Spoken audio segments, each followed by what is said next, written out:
Umar ibn Abdul Aziz ngo umunsi umwe sami'a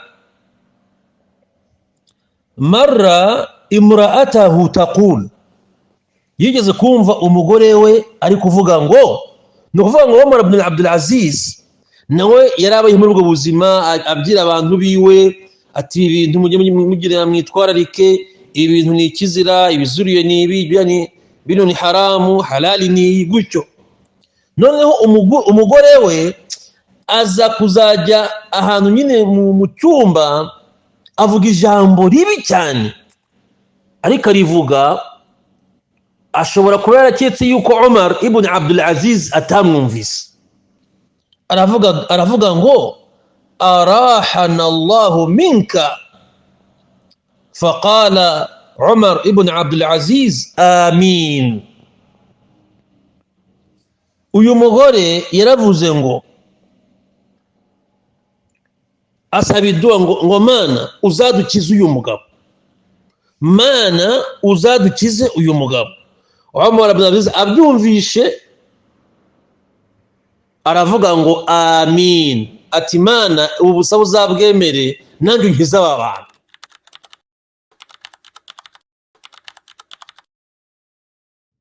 السلام عليكم ورحمة الله وبركاته.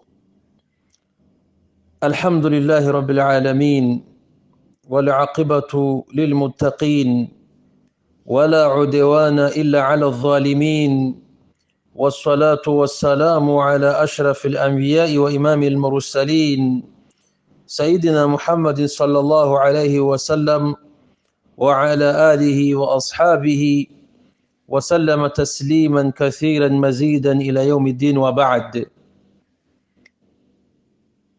تكتكونين دوشيمي الله سبحانه وتعالى bavandimwe wa Islam, iherezo ryiza riri kuri babandi bagandukira Allah subhanahu wa ta'ala amakuba n'urwango, ko ntabwo Allah subhanahu wa ta'ala yabyemera usibye kuri babandi b'abanyamahugu bahuguje nafsi zabo. Bavandimwe wa Islam, mu rwego rwo kongera guhugurana no kubana hamwe no kwigishanya no gukeburana no gukomezanya kuri iyi dini, hari kimwe ndi kugira ngo twibukiranyeho. Igihe ashadu ma yakunu minhu al-ghurba, turabizi yuko intumwa y'Imana Muhammad sallallahu alayhi wa sallam muri hadisin sahih yaravuze ngo bada al-islam ghariban wa sayaudu ghariban kama bada fatuba lilghuraba. Ngo Islam butangira mu abantu babonaga ari ubushyitsi,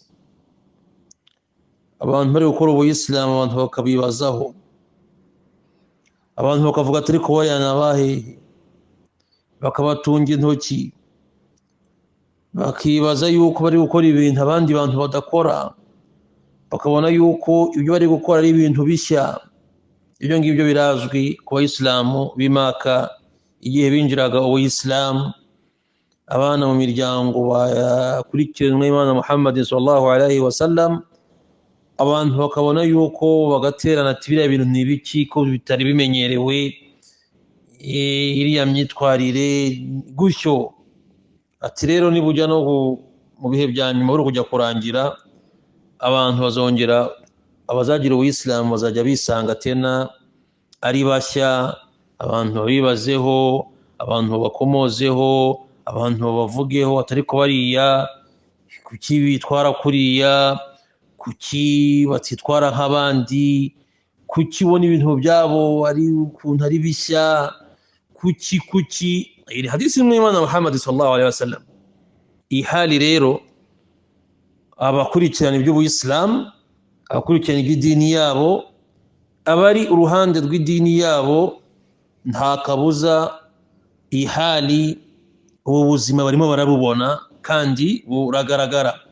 Ariko intumwa y'Imana Muhammad sallallahu alaihi wasallam ibivuga neza iti fatuba lil ghuraba, ngo muhereze inkuru y'ijuru, muhereze abangaba bagaragara ko ari bakeya ariko bari ku murongo wa Allah, badakabya mu idini rya Allah cyangwa ngo bagire ibyo bagabanyamo, bari kuri ya gahunda ya Mtume Muhammad sallallahu alaihi wasallam n'abasahaba. Ati abangaba mubahereze inkuru nziza ya aljanna, munabahereze inkuru nziza y'ibiti byo muri aljanna, yuko Allah subhanahu wa ta'ala azabagororera ibizatuma nafsi zabo zishima ku gahinda n'akababaro no guhezwa bagiriye ahangaha kuri iyi si. Alhadith ma'ruf, iyi hadithi turayizi, nta nubwo yo nshaka kugarukaho muri iyi minota ngira ngo twibukiranye kano kanya. Bavandimwe, icyo nshaka kugarukaho ni inkuru subhanallah keretse uwayumvana ubwenge atuje, ariko ni inkuru yerekana uburyo noneho uku kugaragara ko umuntu ari umushitsi mu bantu no kugaragara ko afite ibintu bishya ngo biba biteye ubwoba iyo byatangiye kugaragara mu rugo rw'umuntu. Kubera abavandimwe b'Islam, iyo rugaragaye mu rugo rw'umuntu, iyo umuntu atangiye kugaragara ko ari mushya mu bana be no ku mugore we cyangwa se ku mugabo we, dushatse kuvuga iki? Hari igihe umuntu muri iyi minsi ashaka gukurikiza idini no kugaragara ku idini no gukora gahunda z'idini, ashobora kuba ari umugabo. Iyo ahuye n'umutihani, umugore we agatangira kubona ko ari kuzana ibintu bishya, kaba kabaye ni cya gihe uzumva mu rugo umugabo kumva umugore atangiye ariko ibintu byose ngo ni haramu. Sinzi televiziyo yigize haramu, sinzi kwambara ipantaro bigira haramu, sinzi kwiyambara udukweto tuzamuye bigira haramu, sinzi kwiyambara udushenete mu ijosi no ku maguru bigira haramu, sinzi bigira haramu, sinzi kugenda bigira haramu. Ibintu byose mbese bibaho ni haramu, ni haramu, ni haramu. Gusuhuza umuntu ku muhanda kumubaza amakuru y'iki n'iki w'umugabo bigize haramu. Sinzi akaruje beza kugashiraho bigize haramu, sinzi imijyi itangiye imeze gutyo bigize haramu. Yani nibigera ahangaha ni gusanga umugabo mu rugo yacanganyikiwe, akwereka ko ibintu byose mbese idini y'umugabo iba yabaye idini ikomeye, ko ibintu byose aba yabigize haramu. Kandi wareba ugasanga ku rundi ruhande ibyo umugabo ari kumubwira ni ukuri. Umugabo ashobora kwinjira mu nzu agasanga wenda abana bari kureba amafilime yatajyanye n'abana y'abantu bari kwiyandarika mu mafilime, akavuga ati amafilime ni haramu, ntabwo nshaka abana bajya bareba aya mafilime. Ariko kubera ko umugore ashaka abana bareba ayo mafilime, akabona ko umugabo amubangamiye, akamubwira ati nakubonye uhagararanye n'abagabo, bariya bagabo simbishaka, bebe ni haramu. Guhagararana n'abagabo mugatangira kuganira musekaseka ni haramu, simbishaka. Kubera ko umugore nibyo yishakira, ahagararanye n'abagabo baseke bakora iki, atari ko siya biba bitwaye iki. Umugore agashaka yisiga amaruje beze asohoke, abagabo bamureba n'ibipini n'iki, umugabo akamubwira ni haramu, umugore bikamubabaza. Umugore agashaka ashiraho amameshe, ibidodo mu mutwe, umugabo yamubwira ngo ni haramu, atari ko siwe ibintu byose ni haramu. Umugore akazana abagore mu rugo bagatangira kurya abantu inyama no kubavuga, umugabo akavuga ati ni haramu, ati umugabo ibintu byose ni haramu, ni haramu, ni haramu, ni haramu, ni haramu. Kandi usanga ibyo ari kumubwira ku rundi ruhande ari ukuri. Ibi rero iyo umuntu ageze ahangaha mu idini rye, kuri bwa bushitsi turi kuvuga bw'idini abantu bazanyuramo cyangwa se bazahura nabwo, ahangaha buriya byabahandi buriya abandi bantu ku ruhande bashobora kuvuga ati runaka sinzi ibintu yigize runaka ibintu byose ni haramu ntabwo turi kuvuga ko ibintu byose ari haramu bavandimwe b'Abayisilamu turi kuvuga nyine umuntu uvuga ibintu bya haramu ko ari haramu abantu bakanga kubyumva kandi Imana yarabigize haramu koko ahubwo bakabona yuko kabya ibi ngibi uyu mtihani ubaye abantu bo ku ruhande hari uburyo wenda byakumvikana ariko uyu mtihani ugeze iwawe mu rugo ahangaha ubuzima butangira bukubihira n'abana ati ariko papa yigize ibiki iyo byageze ahangaha mu rugo ebana wewe ukunze idini ushaka kugendera ku idini abiwawe batayikunze babyabaye mutihani ari na gutyo bishobora kugenda ku mugore yakunda nawe idini akajya abyira umugabo we nawe ufite amarangamutima n'irari ry'isi aho ati umugabo wanjye ikintu ni haramu dore halali ni nawe tuyikora ni haramu mugabo wanjye dore waduye ingeso ndiko usigo tangiye kunywa isigara ni haramu mugabo wanjye dore usigaye by'ibyatsi mayirungi ni haramu mugabo wanjye dore usigaye wambara amashenete mu ijosi ibyo ni birango by'abagore ni haramu mugabo wanjye dore utangiye kuzana ibyo kwisukisha kandi uri umugabo kwisukisha birazwi mu muco wacu ko ari iby'abagore ibyo bintu ni haramu yamubwira gutyo ati uyu mugore nawe ngerananiye mfite umugore hariya mu rugo y'abana n'imitihani ibintu byose ni haramu ariko abantu basigaye ibintu babyiga babikura umugore nawe ugasanga umugore arabangamiwe umugore ashaka idini ahuye n'umutihani w'iki w'umugabo ahangaha abantu ubuzima burakubihira ubwo n'abana ni gutyo abana bashobora gukunda idini bagira inama ababyeyi bacu bano bana ati bari kumwe bano ariko basigaye biga basigaye bumva izi nyigisho ibintu byose bizi iki kandi ibyo bavuga rimwe na rimwe ari ukuri cyangwa se n'ababyeyi ku bana ababyeyi bakabyira abana ati ibintu cyangwa ngo ati oya ababyeyi nabo baratujambije ahangaha rero hari inkuru subhanallah hunaka qisatun gharibatun jiddan hano hari inkuru subhanallah nayo y'incisi cyangwa se nayo iteye ubwoba ni inkuru umunsi umwe Umar ibn Abdul Aziz muramuzi umwe mu batabi'i bivugwa yuko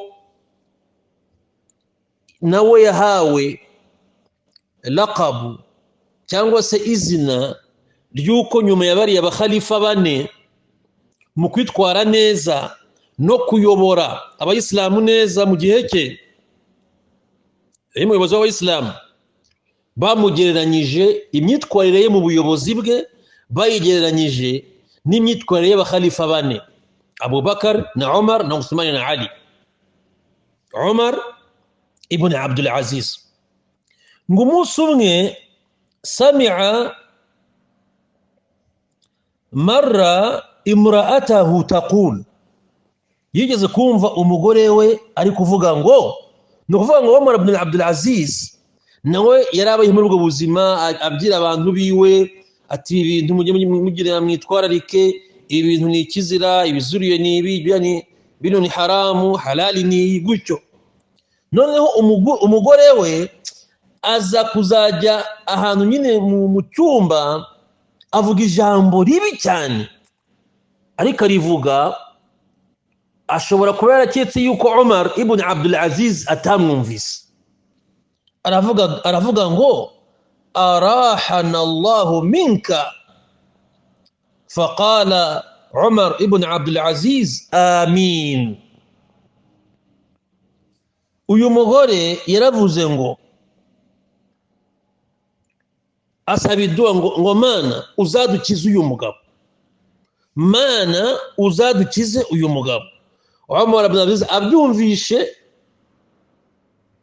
aravuga ngo amin ati mana ubu busaba uzabwemere nanjye nkiza aba bantu bisobanuye icyo bavandimwe b'Islam hano hari isomo rikomeye cyane icya mbere aba ni abantu babayeho mu binyejana byiza aba ni abantu babayeho mu binyejana byiza n'abadamu wabo n'abagore baba barageragezaga mu idini.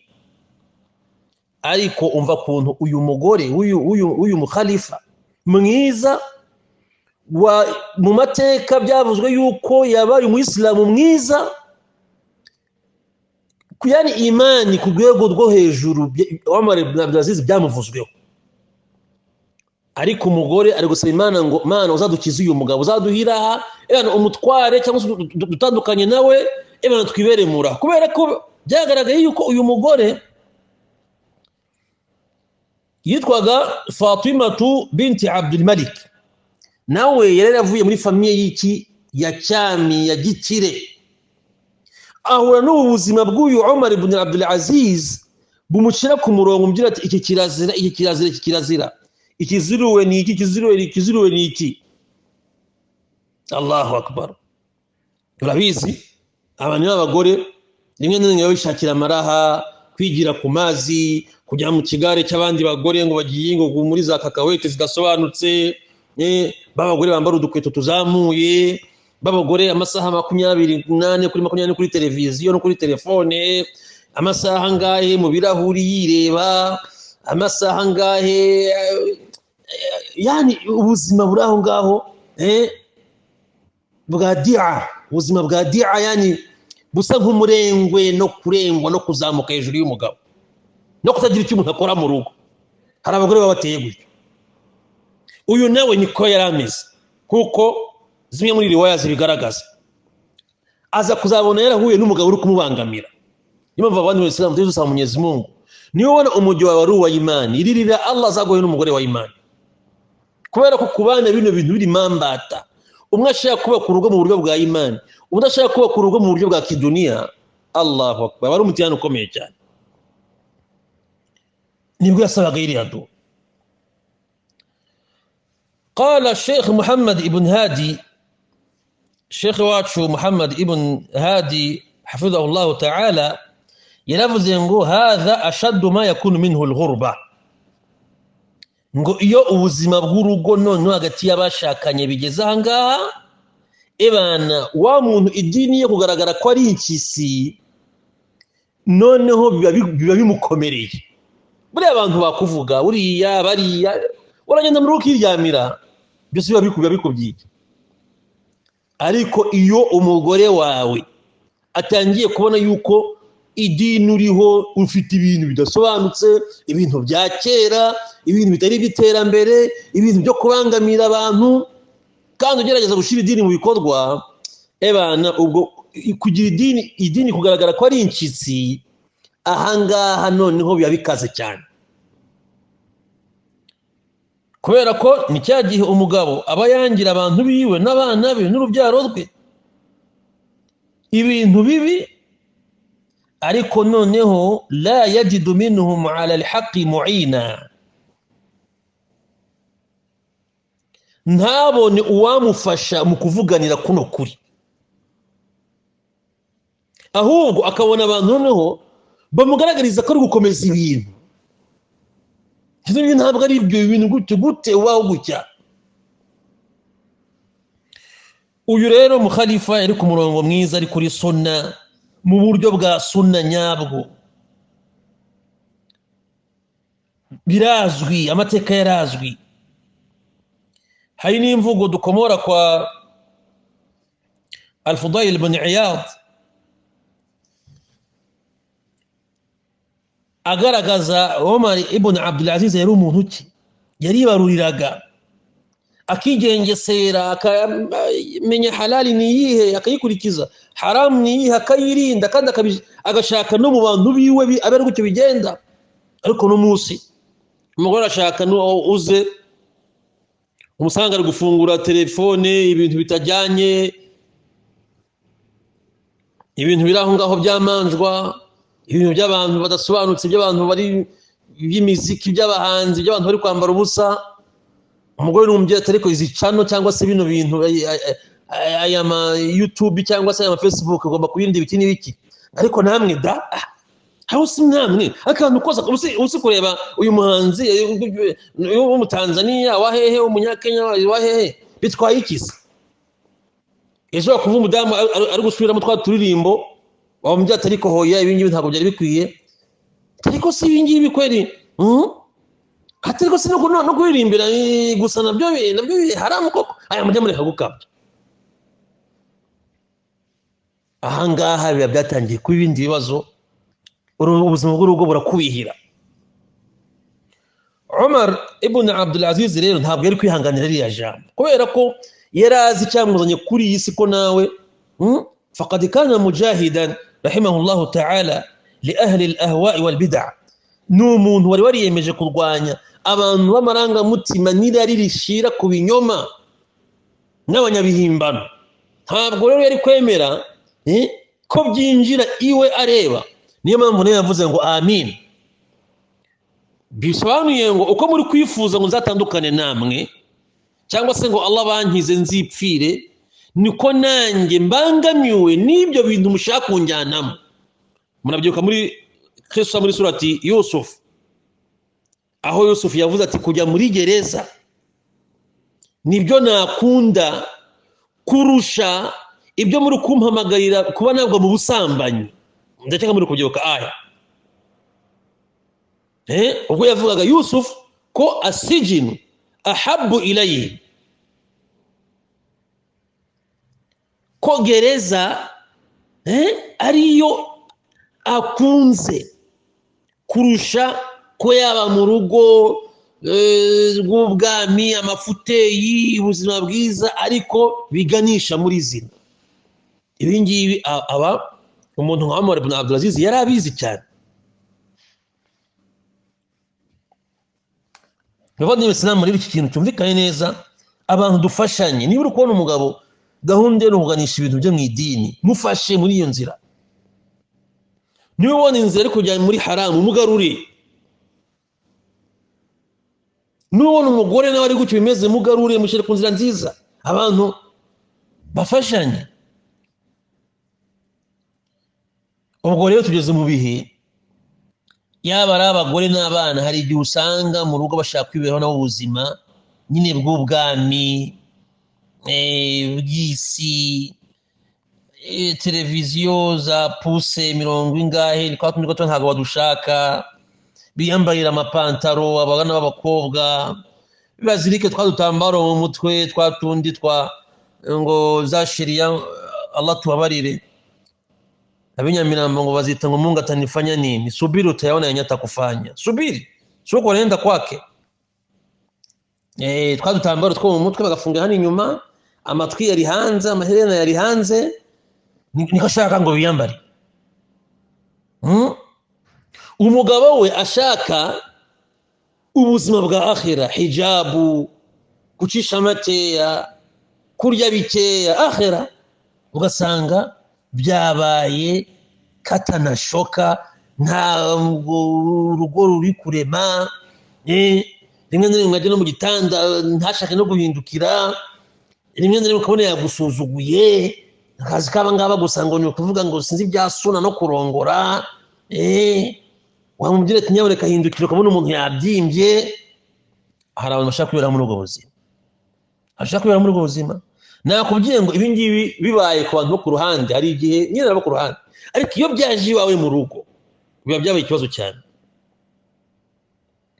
Ubwo rero iki gihe umudamu we iyo byagenze gutya bashaka umuntu afata ibyo abonye ibyo ari byo byose. Umugabo ugenda uzana imitungo yabi halal yabi haram, cy'ingenzi ukabona ubuzima bw'atamato bw'amaraha. Ubwo rero Umar nibwo yavugaga ati amina, nkuko mubyifuza, ngo Imana izabankize mu nduhuke, nanjye mbaruhutse, Imana yabinkoreye ikintu gikomeye cyane. Ubwo rero iyo umuntu yageze kuri uru rwego, bavandimwe b'Abayisilamu, nta buryohe bw'isi aba asigaranye. Nta buryohe bw'isi iyo mu rugo bitangiye kugenda gutya, abana ari gutyo bari kukubyira, rimwe na rimwe bagusuzugura, nta buryohe bw'isi umuntu aba asigaranye. Sheikh yaravuze ngo hadha mawjud hatta al'an min ba'd al-awlad waz-zawjat.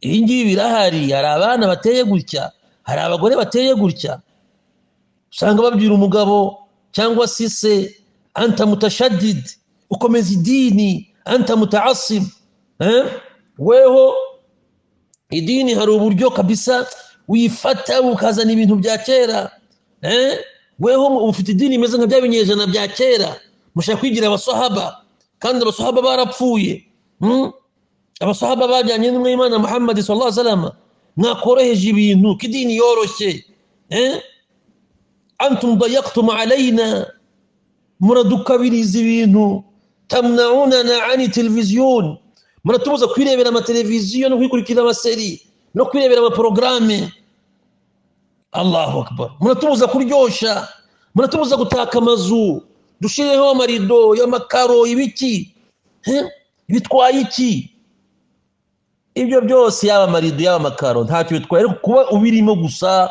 ugitwaramo nabi ushaka ngo umugabo abigereho anyuze mu nzira za haramu ibyo ntabwo ari byo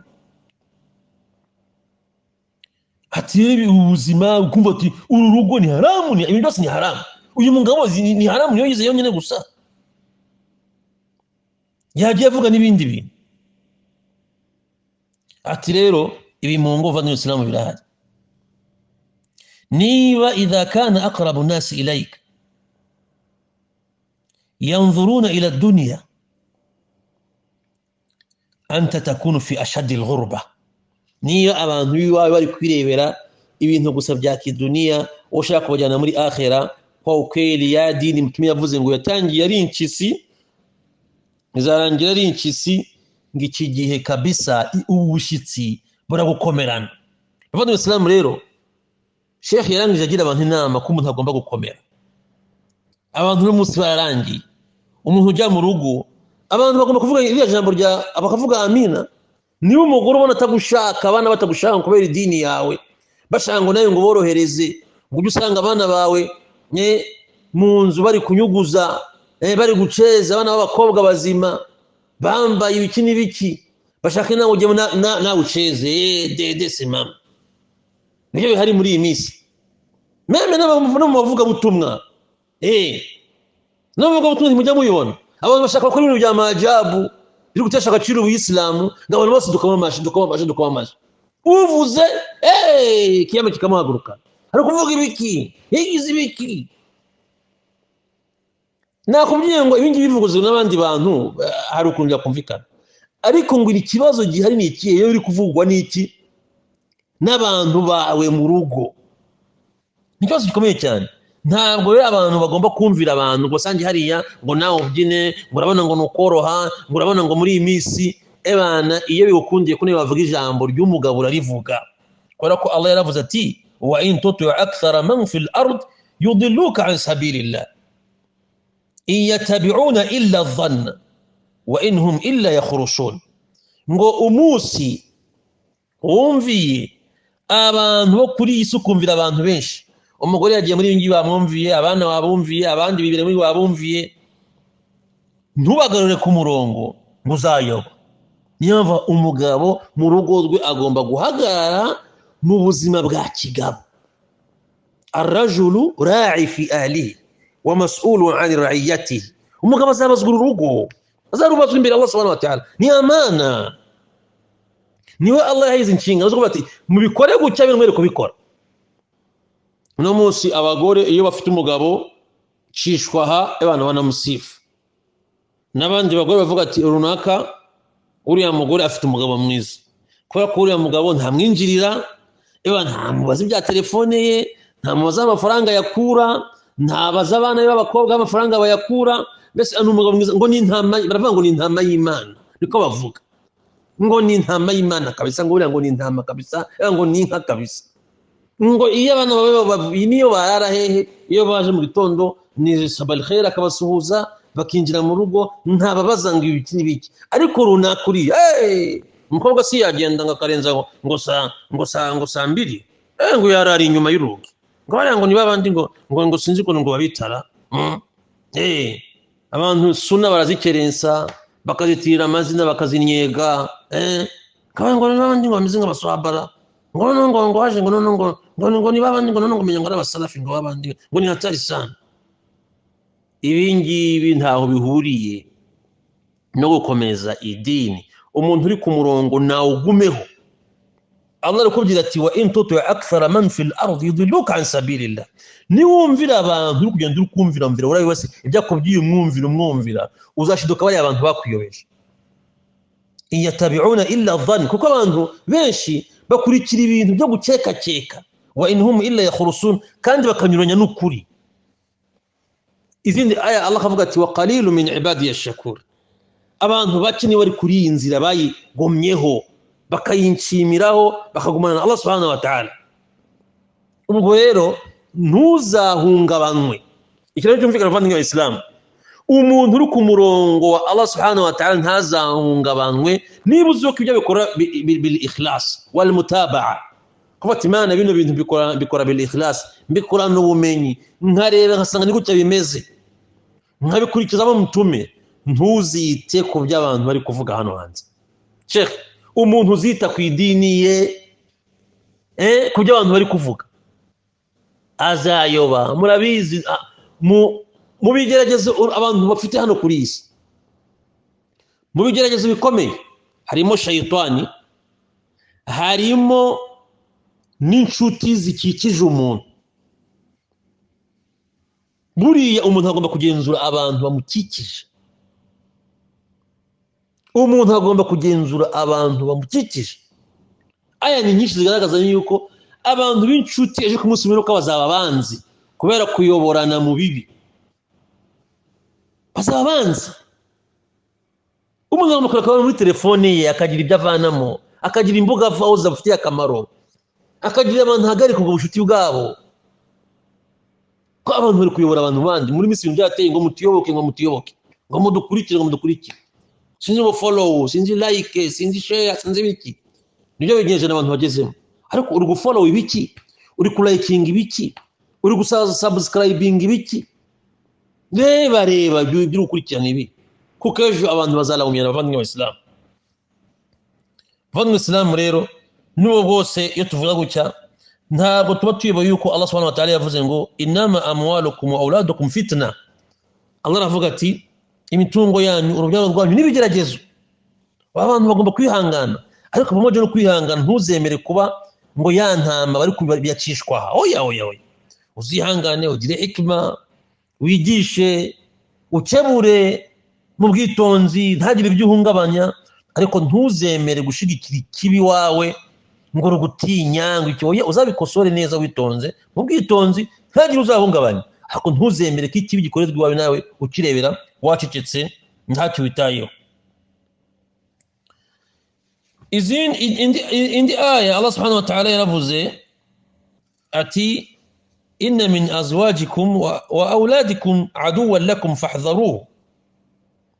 Mu by'ukuri bamwe mu rushako rwanyu, bamwe mu bagore banyu, abana banyu, bamwe mu bana banyu ni abanzi banyu bakomeye.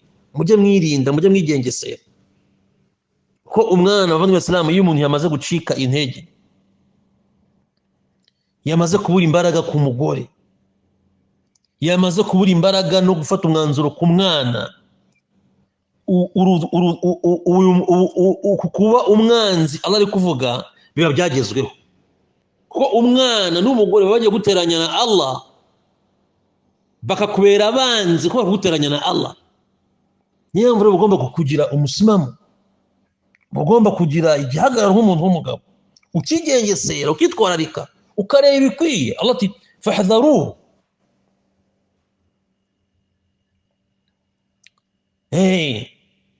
Umuntu agomba kureba.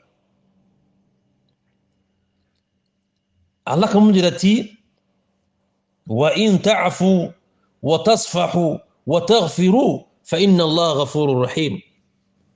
Ariko noneho nubona bidakeneye bitari bya bindi byarengereye cyane, uzababarire urenzeho, kubera ko Allah subhanahu wa ta'ala we ni nyir'impuhwe, nyir'imbabazi.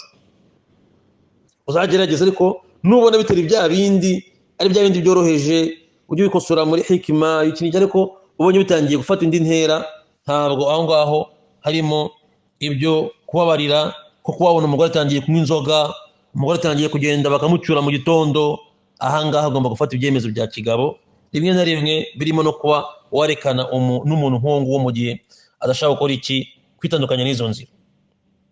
Abavandimwe b'Abayisilamu rero, iyo ubu bushitsi bw'ubuyisilamu bw'umuntu abantu bamubona ko ari afite ubuyisilamu bw'ubushitsi bwamaze kugera mu bantu biwe mu rugo, fa musibatun a'zam, ikigeragezo kiba gikomeye cyane. Ntabwo wabona abantu bakurokora igihe wabuze abantu biwe mu rugo. Murabizi mama Khadija alayha assalatu wassalam, umudamu wa mbere w'Imana Muhammad sallallahu alaihi wasallam, igihe mutume yabonaga ubutumwa bwa mbere atangiye kubona Jibril, abamarayika, mutume akagira igihunga, kagira ubwoba, uwa mbere umubye amagambo meza ni umudamu we, umugore we mama Khadija alayha assalatu wassalam. Bamubye ati humura, tuza, uri umugabo mwiza, ibikorwa byawe ni byiza, ntabwo Allah azagutererana, ntabwo Allah azagusuzuguza, ntabwo Allah azakureka. Ibyo ngibyo ni ibimenyetso by'ibyiza. Biba byiza iyo umugabo ari ku idini, umugore akamukomeza, akamubwira humura, tukuri inyuma, turi kumwe nawe, Allah ari kumwe nawe. Iyi ni sunna ya mama Khadija. Igihe mutume yamubwiraga ibyo yabonye nuko byagenze, n'uburyo Jibril kabisa yamuzaniye ubutumwa, akamukanda, akamubabaza, mutume kabisa ubona ko yagize igihunga. Mama Khadija niwe umufashe kabisa, aramukomeza, ati humura. Ariko wewe uraje kuvuga ibibazo by'idini, idini ifite mu bibazo uburyo bitoroshye, aho kugira umugore gukomeze akaba ari uwa mbere. Atariko ariko ati ntimwumva muzabona n'ibindi uko mwigize ibiki n'ibiki.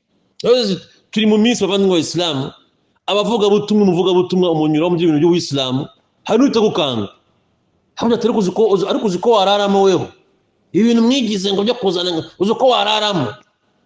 Abantu bavuga butumwa bagenzi bawe, abashehe bakubwira ati uzi ko warara. Izi mvugo zirahari. Iyo uwo nguwo nyine ni gucyo nyine, ariko iyo byageze iwawe umudamu wawe akubwira ati ngo bino bintu uzakuzana ngo ibibazo ngibiti n'ibiki, nta kibi wakoze, nta kibi wavuze, gusa kuba uri ku idini ukabura kurokozwa n'abawe, ahangaha biba byakomeye. Icyo gihe icyo ubusabwa ni dua no kwihangana no kugira igihagararo. فنسأل الله عز وجل أن يثبتنا للحق والهدى وأن ينور أبصارنا حتى نلقاه إنه جواد كريم. بسم الله سبحانه وتعالى يكو أقوم يكو دوهيرزا بشكما كukuri anahereze urumuri amaso yacu turebe ikwiye. Allah subhanahu wa ta'ala niwe mwiza, ni nawe utanga ingorano zitandukanye. Bavandimwe b'Abayisilamu, rero nifuje yuko twasangira urwibutso tugamije ko rugomba kutwubaka. Wallahu a'lam, wa sallallahu ala sayyidina Muhammad sallallahu alayhi wa sallam. Wassalamu alaykum wa rahmatullahi wa barakatuh.